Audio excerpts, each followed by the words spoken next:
Hi, Anke Herman here. Um, I'm creating this video in response to a question someone asked in the Ingenious Sewing Professionals Network Facebook group the other day about using software to draft your patterns. And so, yeah, I've been using software to draft patterns for like over 15 years. So I'm going to share with you what I found, the solutions that I found most interesting, the ones I'm using and why I've chosen them. And yeah, hopefully you'll find it helpful in if you're wondering whether you should start or which software you should go for. I would, if you're wondering still whether it's a good idea, like if you're sewing professionally, it's like, well, I wanted software even before I sewed professionally. So I was like, the amount of time that saves from drafting a paper pattern, especially if you want to use a pattern again or make modifications, or you spilled some coffee, or just to have that on file is worth gold. So I mean, I don't know, I can't even think of one argument why you wouldn't want to use software. Well, maybe there is a learning curve, but like none of the things that I could think of would turn me off from, you know, exploring and playing around with it and going for it. It's like, yeah, most of them, yeah, there is a bit of a learning curve, and yeah, but that's kind of it. And so, we need to kind of live and learn all the time anyway. So that's just one thing. And I would definitely say, well, it's worth it. There is, well, whatever I share with you, it's not going to save you from doing your own research, because in order for you to decide which solution is right, you need to know exactly what you want to do, and which features you really, they are must-haves or nice to haves or whatever. And you can't really know that until you play around with it. The good thing is most of them have some sort of trial version, so you can have a poke around and experiment a bit and see how you get on. Because the thing is, like, you can't really ask for something that you don't know exists. So until you actually start playing around with these things and learn what kind of functionality they offer, you often don't know whether you want that or don't want that, or whether that's a good idea or not. So you really have to kind of get wet, get your feet wet, and really have a bit of a play. And now, for me, especially when I first started, what was really important was I needed a solution that allowed me to manage my client measurement data. Like, I'm made to measure outfits, so I needed some software that handles that elegantly. I needed full editing capabilities, so to just get some library of patterns and put three measurements in there and pop that out, and then that's that. Like, that was no use for me. So I needed, full editing capabilities to even draft my own pattern, or if I work off a pattern from a library, that I could modify that to the nth degree. So any solution that doesn't offer that, and there are quite a few, they're usually the low priced ones, that was of no interest to me. And the other thing that was really important was to actually to be able to print it out on a home printer, like an A4 printer, so that I could just assemble the pages and get started right away, and didn't have to have a plotter or send it to a print shop or like any of that drama. I didn't want either. And yeah, the one I went for eventually was wildginger.com, and they have a range of products for all different, for the beginner, for something intermediate. And I used the Pattern Master for years, like for a long time.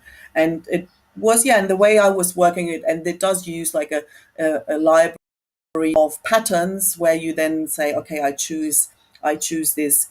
I want to make it a skirt, and then you have several options to, I wanted like gold or this or that, and so many darts, and you've got lots of options there. Then you enter your client's measurements, and that produces that pattern, and that pattern you can then fully edit, and then you can print it out on A4.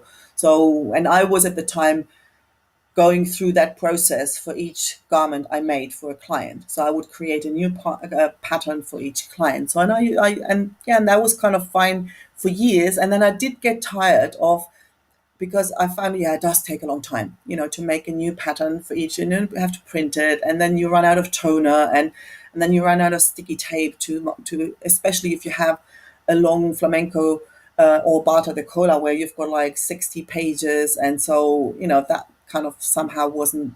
I sort of got to the limit of that, and at the same time I started had the idea that I wanted to sell digital sewing patterns. And so the idea of grading standard sizes became more interesting. And so I started to look around again and found that the scenery hadn't really changed all that much.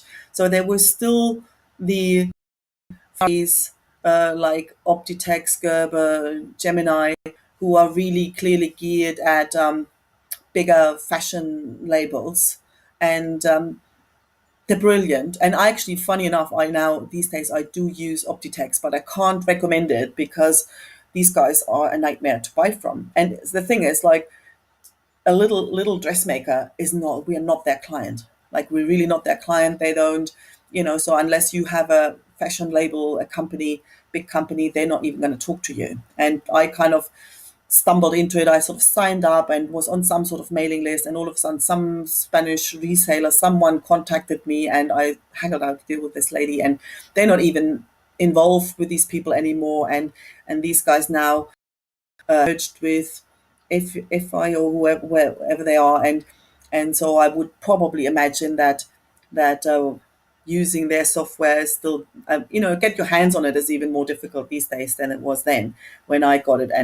And so I can't really, although I love it, but I can't really recommend it because I couldn't tell you how on earth you could, get in touch. Yeah, it sounds like a good idea, but I tried that at the time, and I don't know whether they're more responsive now, but I doubt it.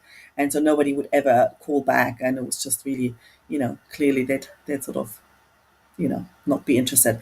And Gerber was really, I like the solution. They, whatever you could sort of find and how they worked, really cool stuff, but I couldn't figure out how to print it on a home printer. So, even then, I'm not their client either. So Gemini. So they're kind of nice to get an idea of. It's like, yeah, if you go to a car dealership and look at the Ferraris, and then you go and get a Golf. So that was about kind of a bit that.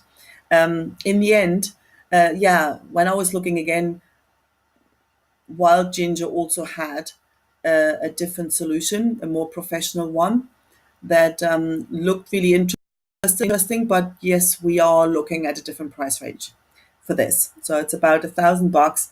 And so, yeah, I kind of then looked at other things as well. Found Pattern Maker that looked really quite interesting as well. And they've got this solution for made to measure patterns that looks really interesting. And this is apparently the European branch of it. And it's that MacroGen where I like the way it creates patterns for measurement, for particular client measurements, because it doesn't sort of just fiddle around with the pattern that's already there. It basically almost, it's like a macro that's called MacroGen. It's kind of recreates the pattern using the measurements, exact measurements of your client. So, I would imagine they'd be way more precise than if you just take a standard size pattern and fiddle around with it. Yes, there was still good old fashioned, an Australian company. And what turned me off a bit, that not even their website had changed in 10 years. So, whatever they describe their product, it looks really quite interesting. But yes, it's not really, I don't know. And someone Mechelentina, and that looks really interesting. That wasn't around when I was looking, and it's an open source solution, so it's free. And I'm really happy. I'm offering you to. I've downloaded it already, so I'm more than happy to have a play, and create tutorials and explore that together with you if you're interested in getting in, because for God's sake, it's free. Like that's like $1,000 less than everything else. So that would be really interesting to explore. So let me know if that's something you'd be interested in, and we'll take it from there.